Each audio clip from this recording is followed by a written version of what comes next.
You've probably heard of ambitious building projects before. Towering skyscrapers that scrape the clouds, entire islands built from sand in the middle of the ocean, airports so massive they feel like small cities. But none of them compare to this. Imagine a city so straight you could see from one end to the other, so tall it blocks out the horizon, and so futuristic it looks like it was ripped straight from a sci-fi movie. This is The Line, a 170-kilometer-long mirrored city in the middle of the Saudi Arabian desert. It's part of an even larger $500 billion megaproject called NEOM. It's been called the future of urban living. It's also been called one of the most unrealistic vanity projects in modern history. And here's the twist. Despite all the hype, all the flashy renders, and all the promises, there's a very real chance this city may never actually be finished. Today, we're taking a deep dive into The Line, the vision, the reality, the problems, and why it might remain a dream in the sand. The vision. In January 2021, Crown Prince Mohammed bin Salman revealed something that stunned the world. A city like no other, straight as an arrow, stretching across 170 kilometers of desert, mountains, and coastline. Two parallel walls of mirrored glass rising 500 meters high, taller than the Empire State Building, in space just 200 meters apart. Inside, everything would be stacked vertically in layers. Residential apartments, offices, parks, stadiums, shopping districts, all built on top of each other in a compact, walkable design. No cars, no streets, no pollution. Just a single high-speed rail line running the entire length, able to take you from one end to the other in 20 minutes. The concept is part of NEOM, Saudi Arabia's ambitious plan to transform part of its northwestern desert into a high-tech, sustainable economic hub.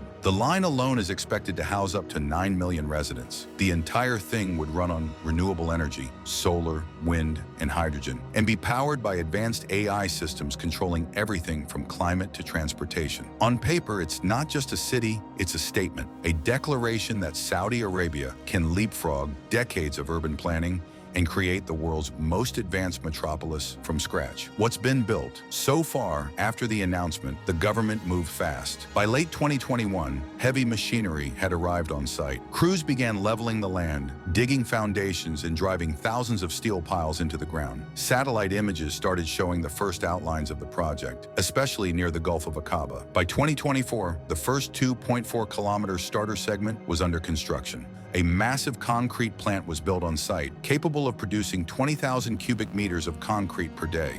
This first section is designed to house around 300,000 people and serve as a proof of concept for the rest of the city. Top architecture firms from around the globe were brought in to design various districts inside the line. Engineers are experimenting with advanced cooling systems to make the desert climate livable year-round.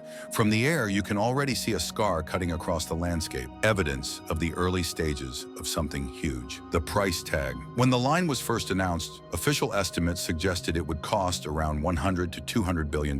But large-scale projects have a way of inflating costs over time. According to more recent reports, internal estimates now suggest the full project could cost trillions over the next several decades. That's not just construction costs. It includes the massive renewable energy systems, AI infrastructure, water desalination plants, and high-speed rail network. The funding is supposed to come from Saudi Arabia's Public Investment Fund, plus international investors. But attracting foreign investment has been slower than expected. The original plan aimed to complete Phase 1 by 2030, with room for 1.5 million residents. Now that's been dramatically scaled back. By 2030, the goal is simply to finish the first 2.4-kilometer segment. The rest could take 40 to 50 years, if it's built at all. The political and economic reality: Saudi Arabia's economy is still heavily dependent on oil. While the country has deep financial reserves, oil prices fluctuate, and global pressure to transition away from fossil fuels is increasing. That means less predictable revenue in the future. To fund NEOM and The Line, the government needs strong foreign investment, but investors are cautious. Huge projects like this have a history of delays, cost overruns, and sometimes complete collapse. Mega cities built from scratch are rare, and even rarer are ones that actually succeed. There's also the challenge of maintaining public and political will for decades. Leaders change, priorities shift, and global crises can redirect resources overnight. Controversies and criticism.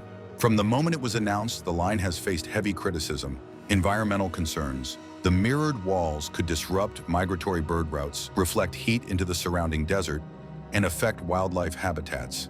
Massive construction in a fragile desert ecosystem could cause irreversible damage. Human rights issues. The area chosen for NEOM is home to the Hawatat tribe, a Bedouin community that has lived there for generations. Reports indicate that families have been forcibly relocated to make way for the project. In some cases, protests have been met with arrests and violence. Feasibility questions. Critics argue that the vertical, narrow design could cause social and psychological issues. Lack of sunlight for lower levels, long evacuation times in emergencies, and the sheer engineering complexity all pose serious challenges. And then there's the cultural question. Will millions of people really want to live in a giant glass wall in the middle of the desert? Why build it at all? If the line is so risky, why is Saudi Arabia pushing ahead? Part of it is Vision 2030. Crown Prince Mohammed bin Salman's plan to diversify the Saudi economy away from oil and position the country as a leader in tech, tourism, and sustainability. Building a city unlike anything in the world could put Saudi Arabia on the map as a global innovation hub. There's also a symbolic factor. For decades, Gulf states like Dubai and Abu Dhabi have attracted attention with record-breaking skyscrapers and massive developments. The line is Saudi Arabia's chance to outdo them all. The future of the line. Right now, the project is under review. Saudi Arabia's Public Investment Fund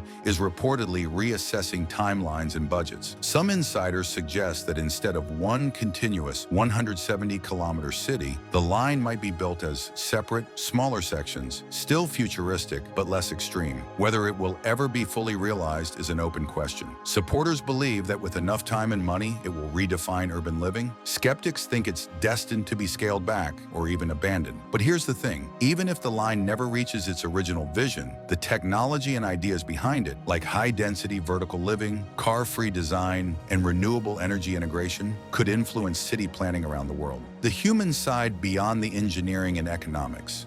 There's a human story here. The people who might live in the line will have a completely different relationship with their city than we do today. Imagine stepping out of your apartment and being just 5 minutes from your office, a park, a hospital, and a supermarket, all without ever stepping into a car. Imagine looking out your window and seeing your city stretch in a perfectly straight line to the horizon.